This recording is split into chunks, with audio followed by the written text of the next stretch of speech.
can't find nothing on the radio. Ready, Steve?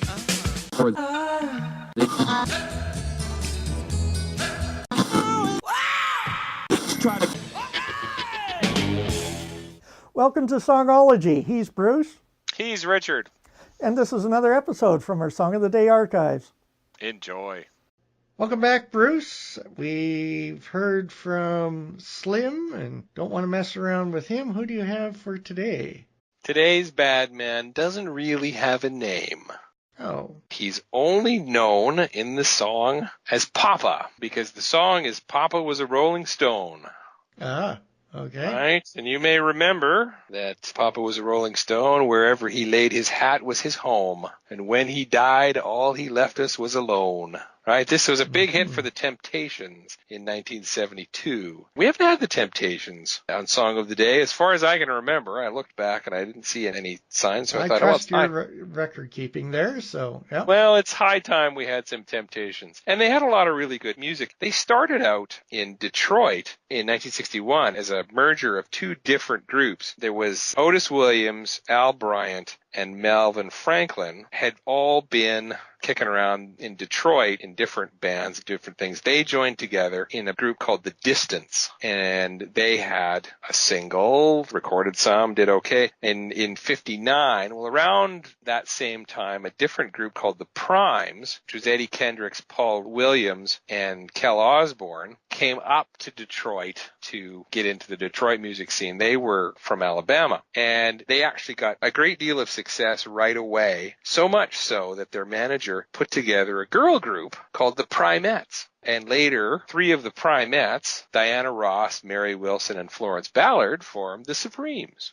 Oh, So a little connection there. yes. But in 61, the Primes disbanded, but Otis Williams, who is no relation to Paul Williams in the Primes, had seen them perform, and he was really, really impressed by Eddie Kendrick's singing and the choreography skills. In those days, all those groups used to sort of dance while they were on stage, and that was Paul Williams' thing. And so the five of them got together, and they called themselves the Elgins, and then very quickly changed it to the Temptations, signed up to Motown Records, and started releasing singles. Now, there was some sort of a fight as between Al Bryant and Paul Williams, and that caused him to leave the group. But they recruited in 64 David Ruffin, who became a huge part of their sound. And it was shortly after that that they hooked up with Smokey Robinson as a producer. And that's when the hits really started coming for the Temptations. Now, if we fast forward to 1972 and where our song is, they had had a couple of lineup changes since. The song Papa Was a Rolling Stone was actually written by a Motown staff songwriter called Norman Whitfield. It had been recorded about a year before by a group called The Undisputed Truth, but that went absolutely nowhere. So Norman Whitfield wanted to have somebody else record it. And about Norman Whitfield, Berry Gordy, who was the head of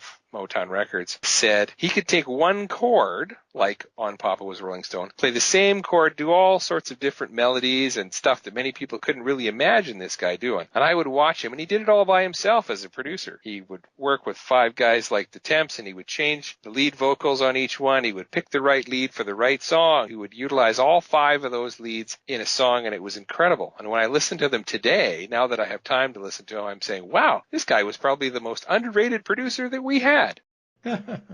There is a story that goes around about this song, and it actually showed up in a mini-series that was done on the Temptations around 2001, talking about this particular song, because the song starts off, it was the 3rd of September, the day I'll always remember, because that was the day that my daddy died, right? The story is that Dennis Edwards, who was the lead singer of the Temptations at the time, just hated this song and was really upset by this line, because his father had died on that date. He thought Norman Whitfield put in that line specifically to get at him. And although it made for good drama in this miniseries, it's made up.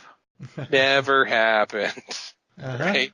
Because Edward's father actually died on October 3rd, right? Not September 3rd. And he was anything but a Rolling Stone. The information I have was he was a minister, and he was a really good dad. So this was just something that was made up for the purposes of this miniseries. When Whitfield was writing it, it was the 3rd of September, he said, well, that's what scanned well in the song. It was just sort of picked at random. Yeah. So the album version of this song actually runs to nearly 12 minutes. Now, I'm not going to play you that, okay? Okay. Yeah. Right? When the single was released, it was split into two parts.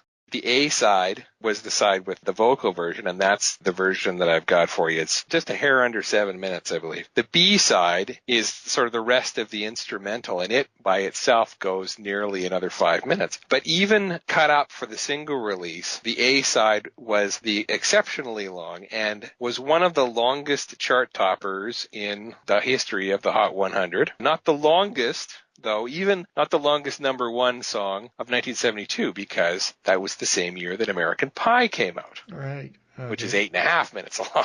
I'm Right? thinking the radio station release is 2 minutes and 55 seconds. Well, and see, that's where you need to hear the 7-minute version. Why you need to hear the 7-minute version is because of the music, right? The stuff that Norman Whitfield does. If you listen to the instrumental parts, you have all sorts of layered music going on. You've got a really kind of a neat guitar part with the wah-wah pedal and so forth, nice bass line and so forth. And it has been said that this really takes ideas that Miles Davis was doing in jazz and Curtis Mayfield was doing in soul and sort of pushes them right into the middle of top 40 radio. And I think it is true to say that this is a forerunner to essentially everything that Barry White later did, and is one of the things that leads you in the direction of disco. It does not sound anything like disco at all. This is, if you really want to be technical about classifying it, it's referred to as psychedelic soul. Maybe throw some air quotes around that, which really works well on radio when I do air quotes. Yes. But yeah, psychedelic soul, if you listen to the way that he's got the guitars going and the layering of the strings, and you can, there's disco in there. It's starting to come out. Interestingly enough, both sides of the single won Grammys. The Both A sides. side, the A side won for Best R&B Vocal Performance by a Duo Group, right? And the B side got the Grammy for Best R&B Instrumental Performance. Huh. But it's all about Papa. And the song is kind of cool because Papa is the bad man in this one. It takes the form of children, each portrayed by a different member of the Temptations. They're all like the children of this guy, and they're coming to their mother. They've heard their father has died. They didn't know him. And they're coming to their mother with all of the things that they've heard that he was. What kind of a guy was he? Can you tell us? What was he? We want to know whether this is true or not. And Mother just responds with that line. Papa was a Rolling Stone. Mm-hmm. So here it is, The Temptations with Papa was a Rolling Stone.